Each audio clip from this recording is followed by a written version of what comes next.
Nagari greeted his mother with a good morning, picked up his lunch, and left for school. However, once at school he became the target of severe bullying. A group of students surrounded him, drew a target on his stomach, and began kicking him without mercy. The ones responsible were 4 students. The fat one was named Ajiki. The girl was Shirjimi. The third was Kinugawa, and the last one was Kawis. The beating was so intense that Nagari lost control and wet himself. The urine spread and touched Kinugawa's shoes. In a rage, Kinugawa kicked him even harder and shouted at him, demanding to know if he understood how expensive those shoes were. At that moment, their leader Okaya arrived. He told Kinugawa that he had already warned him not to hit Nagari's face. Kinugawa immediately backed off and apologized. But Okaya wasn't done. He crushed Nagari's lunchbox and filled it with cockroaches and other insects. When Nagari refused to eat it, Okaya forcefully shoved the lunch into his mouth. They were all targeting Nagari for a single reason.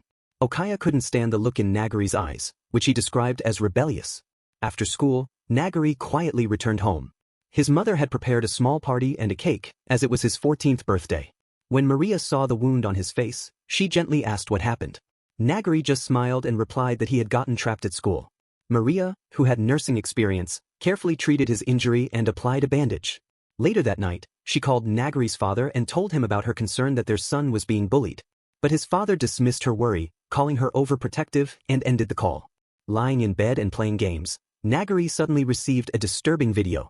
It showed his mother involved in an affair. He immediately realized it was fake because the voice didn't match his mother's. Right after that he received a message from Kawis, asking him to come to the observatory. Nagari made his way to the observatory on the mountain, where the whole group was already gathered. They started insulting his mother, calling her names like expired auntie. Okaya then gave him an ultimatum. If Nagari didn't want the fake video of his mother to be spread, he had to jump from the mountain. Without hesitation, and in order to protect his mother's dignity, Nagari jumped. At the same time, Maria had been tracking her son through a phone app and arrived near the mountain. Suddenly she saw her son lying on the road, his legs completely broken.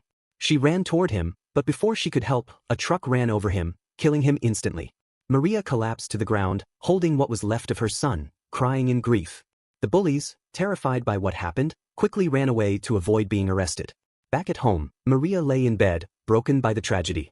When Nagari's father apologized for not protecting their son, she rejected his apology and told him they were supposed to be parents. Days later, Maria found Nagari's diary. Inside it was every detail of what he had suffered. She also discovered his laptop, where he had saved all the evidence. As she went through everything, she came to a terrifying realization. The ones who had done this were no longer human. They were demons in need of judgment. 2 years passed, and Maria reappeared at the same school, not as a parent, but as the school nurse. One day, Okaya walked into the infirmary holding a poster that said, "No bullying." Maria held her emotions back and told him he was very admirable. Having killed her old self, she couldn't afford to make a single mistake. On the school grounds, Kawis was seen bullying a girl named Yajima. He showed her a secret video of her changing clothes and forced her to bring him 30,000 yen every month. Maria approached them and asked what was going on.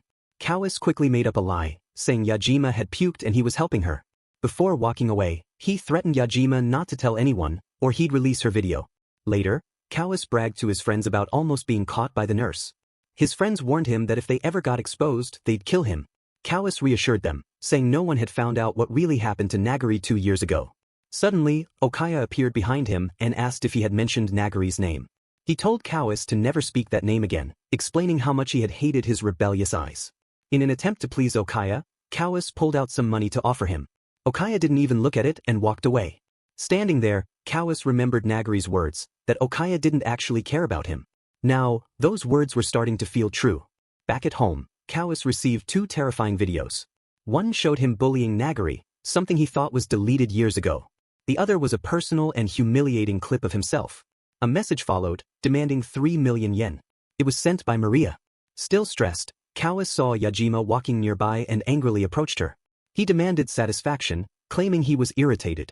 Yajima ignored him and tried to escape. Since she never acted like this before, Kawis believed she had sent the videos.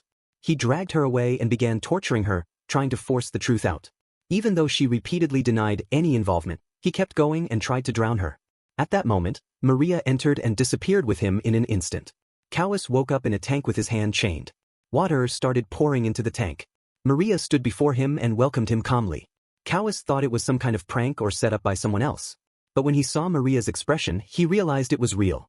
She told him he was being punished for stealing something precious from her. Now, she would steal his oxygen. Kawis assumed it was revenge for Yajima and claimed he was only playing. Maria told him to shut up and gave him a final chance. If he could enter the greatest sin he had ever committed, he could escape. Kawis searched through his memories and decided to enter the date of Nagari's death. But he didn't even remember when they killed him. Instead of feeling regret, he cursed Nagari for not dying on a holiday. The water in the tank kept rising. With no other choice, he had to cut off his hand using a blade. At first, he refused, but desperation took over. He pressed the blade into his skin and began slicing. When he reached the bone, the knife got stuck. It wasn't sharp enough. Kawis struggled but couldn't go through with it. Eventually, he drowned. Maria pulled his lifeless body from the tank and hugged it tightly. She whispered that the greatest sin he had ever committed was simply being born. Days later, Okaya tried calling Kawis, but received no answer. Then, Nagari's father, Taichiro, who worked as a detective, arrived at the school. He stood in front of Okaya to begin an investigation into Kawis' disappearance. Okaya warmly greeted Taichiro, speaking with respect and friendliness. He even requested Taichiro to help find Kawis as quickly as possible. During their conversation, Taichiro mentioned his son, Nagari, reminding Okaya that they used to be classmates. Okaya's expression instantly shifted, and he put on a sad face as he called Nagari's death a tragic accident. Taichiro smiled gently, saying it brought him comfort that the students still remembered his son. He also shared that ever since Maria divorced him, he had never spoken about their son with anyone. Meanwhile, Kinugawa and the others were at a restaurant. He grew annoyed seeing how the others behaved as if everything was normal, so he brought up Kawis' sudden disappearance. But Shirokimi dismissed his concern, saying she didn't care and told Kinugawa to stop thinking about it. This angered Kinugawa. He insisted that Kawis was still their friend. Shirokimi rolled her eyes, told him not to get emotional, and left, saying she had plans to go fishing. Later, Shirokimi was seen in a hotel room with an adult man. Before anything could happen, another man barged in, accusing the adult of trying to sleep with a minor. It became clear that Shirokimi had set the situation up intentionally for money. While showering afterward, her thoughts drifted to Okaya. At school, Kawis' homeroom teacher approached Maria, asking about his whereabouts. Maria calmly replied that she didn't know anything. But as the teacher turned to leave, she brought up a matter concerning Shirokimi, who was one of his students. Shortly after, Shirokimi came storming toward Kinugawa and the fat student, furious. She accused them of revealing her side job. Maria had told the teacher about Shikimi's actions, but Shirokimi assumed Kinugawa and the fat one were the ones who had snitched. She was about to attack Kinugawa when he grabbed her leg and demanded she stop accusing her own friends. Unbeknownst to them, Maria stood behind the door, silently watching everything unfold. Her investigation was over. It was now time to act. A while ago, Nagari had been falsely accused of stealing Shikimi's gym clothes after they were found in his bag. Despite his desperate denial, no one had believed him. That incident had completely destroyed his image in the class. Maria had discovered all of this in Nagari's notes. Now, Shirokimi had become her next target.